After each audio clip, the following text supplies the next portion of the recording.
A woman's car broke down on a desolate road, with a storm approaching. She was completely stranded until John, a local crop duster pilot, landed in the heavy rain to help. The next morning, an F-16 fighter jet would intercept his small plane, turning an ordinary rescue into an incredible story.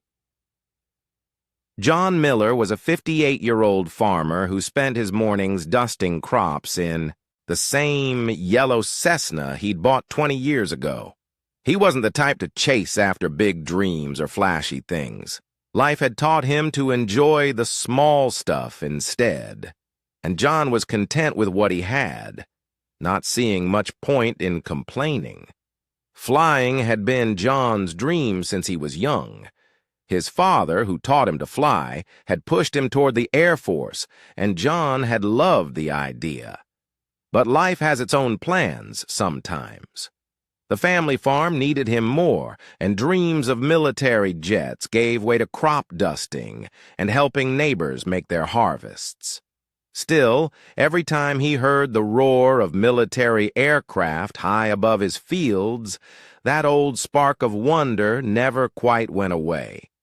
When other pilots refused to fly in tough conditions, John would be up there, making sure no farmer lost their harvest to pests or blight. He'd learned early that in farming communities, everyone depends on each other.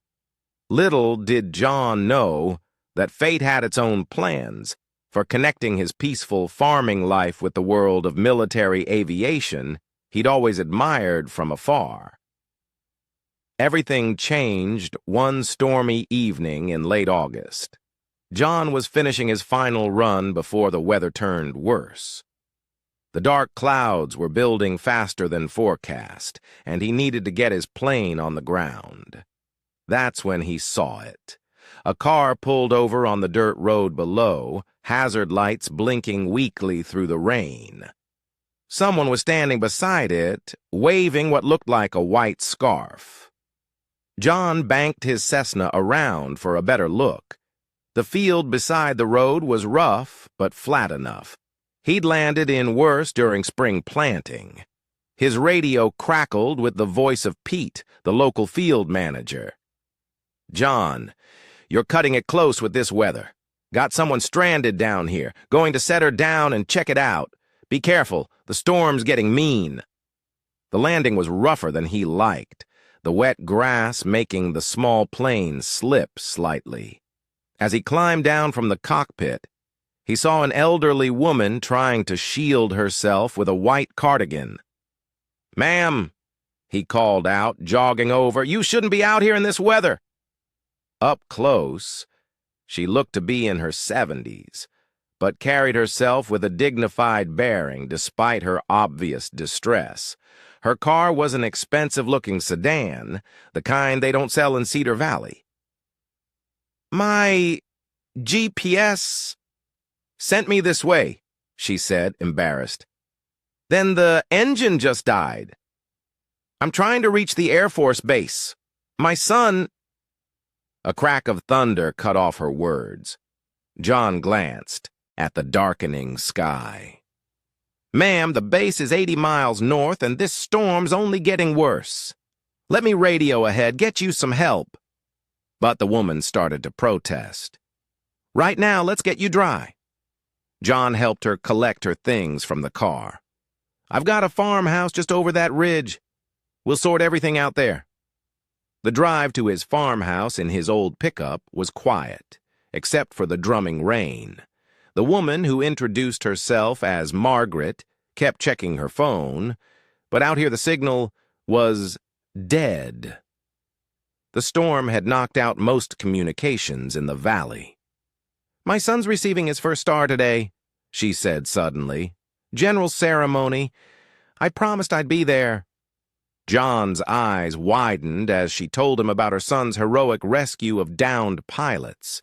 He remembered seeing something about it in the papers, how a young Air Force commander had risked everything to save his men. Now here was that hero's mother, stranded in the rain on his farm. Suddenly, getting her to that ceremony meant more than just helping a stranger. John tried calling the base from his landline, but the lines were down. Even his emergency radio only picked up static. The storm had isolated Cedar Valley completely. At the farmhouse, John's wife, Sandra, took over, providing dry clothes and hot coffee as Margaret warmed up by the fireplace. John checked the weather radar on his computer. Storm's going to pass by morning. First light, I'll fly you close to the base. Thompson's farm has a good landing strip nearby. We can get help from there. What he didn't know was that by this time tomorrow, that simple offer would have consequences beyond anything he could imagine.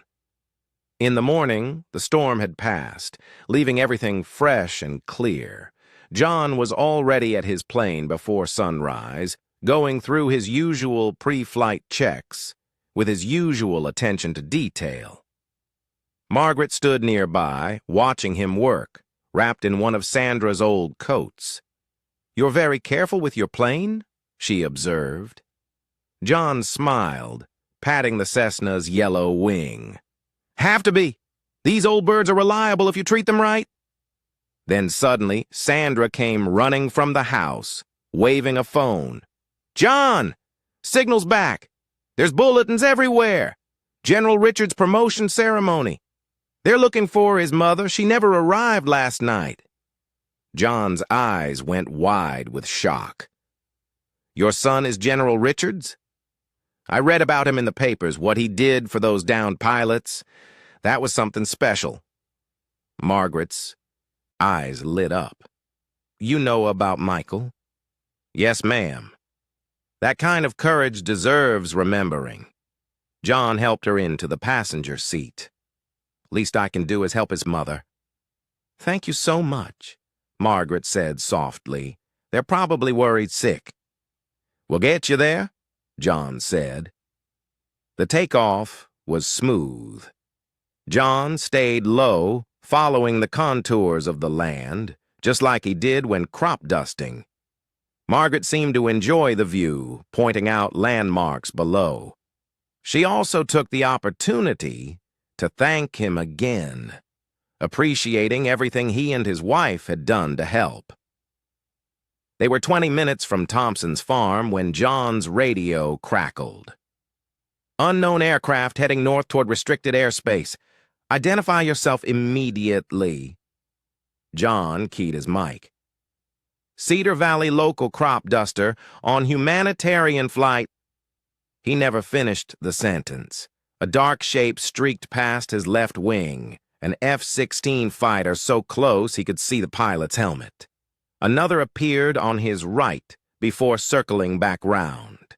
His heart nearly stopped at the sight. In all his years of flying, he'd never seen anything like it. His radio crackled again, this time with a voice of pure authority. "Cessna N789, you are ordered to alter course. You have entered restricted airspace without clearance." In her passenger seat, Margaret reached for the spare headset. "This is Margaret Richards.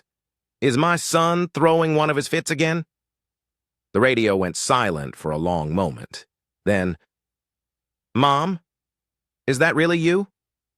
The authority in the voice cracked slightly. What happened next felt almost like a dream to John. The F-16s couldn't match the slow speed of his little yellow Cessna, but they flanked him as best they could, guiding him toward the base like an improvised honor escort. As they approached the runway, John saw the welcoming committee. A full honor guard, several high-ranking officers, and, at the center, a tall man with general stars who could only be Michael Richards. John had never landed at a military base before. His hands were shaking slightly as he brought the Cessna down, but the landing was one of his smoothest ever.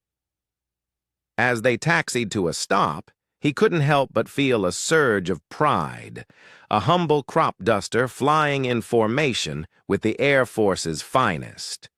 General Richards helped his mother from the plane, hugging her tightly. "Mom, we've been worried sick when you didn't show up." Then he turned to John. "Sir, thank you for bringing her safely. That was some pretty impressive flying for a crop duster." One of the F-16 pilots had joined them, helmet under his arm. "General, you should have seen him handling those crosswinds. He brought her in smooth as silk." "Well," John said modestly, "when you've dodged as many barn towers as I have, crosswinds aren't so bad."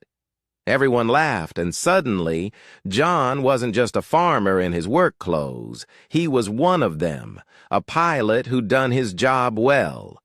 They invited him to the ceremony, seated him with honor. For one incredible day, his yellow Cessna shared the tarmac with fighter jets worth more than his entire farm. The best moment came when they were giving him a tour of an F-16 cockpit. General Richards grinned and said, "You know, Mr. Miller, with flying skills like yours, I bet you could dust a whole lot of crops with one of these."